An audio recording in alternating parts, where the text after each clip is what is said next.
Even though I always look forward to his movies, I keep expecting to be disappointed by Christopher Nolan. I think it might be because he's become so known and respected as a filmmaker that it seems pretty impossible for him to live up to his own hype. And when staring down the barrel of Oppenheimer, a 3-hour-long movie that switches between colour and black and white, and apparently had a script written in the first person, I did worry that this would be a bit of a self-indulgent passion project. But no, if he hadn't earned it already, I think Oppenheimer cements Nolan as one of the all-time great filmmakers.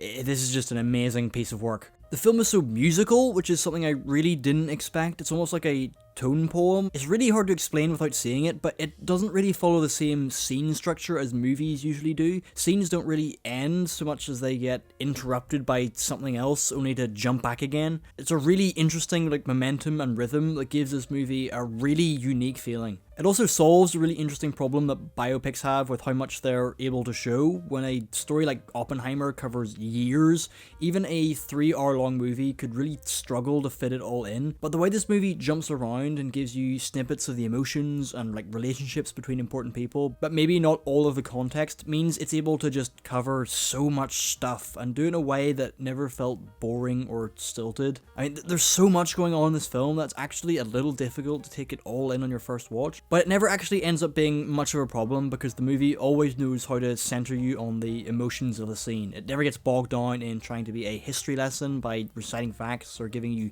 technical jargon. And that's because it's all character driven. Everything rests here on Cillian Murphy's shoulders. He's basically in every scene of the movie and it is a remarkable performance. You see parts of Oppenheimer at various stages in his life, and the way the hair and makeup team were able to authentically make him look like a young man and then also an older man was really cool, and Cillian really sells it too. There's lots of other famous actors in this movie, but it's not an ensemble. They're all there supporting Cillian.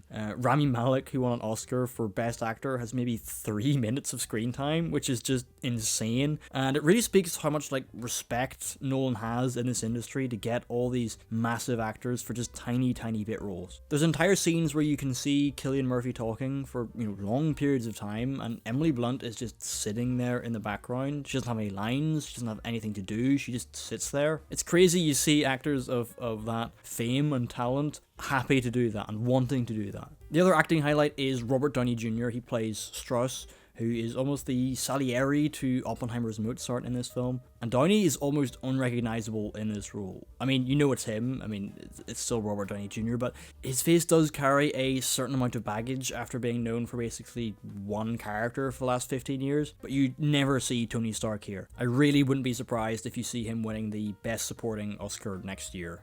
All his sequences are in black and white, and apart from the fact that black and white looks fantastic, it's just a really great tool for the film as well. It's Chris Nolan, and he loves playing with time, so of course this movie couldn't be totally linear, and it jumps back and forth, but the visual difference makes it really easy to orient yourself to that shift. And it becomes really fascinating when it's used to show the same scene, but from a totally different perspective.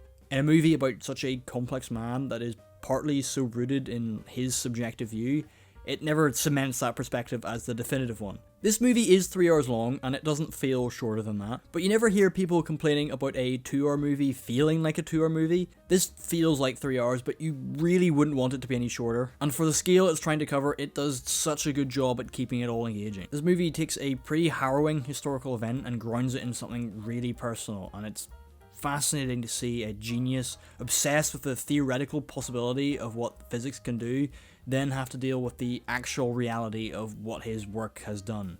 It's something we'll forever live in the shadow of. I thought this film was fantastic. It looks amazing, the score is beautiful, the cast kills it, and nearly a full 24 hours later, I still feel it sitting in my stomach. I'm going to see Barbie after recording this, and I'm hoping that that will be a nice palate cleanser. Oppenheimer is one of the best movies of the year, maybe even the decade. I'd give this a 10 out of 10.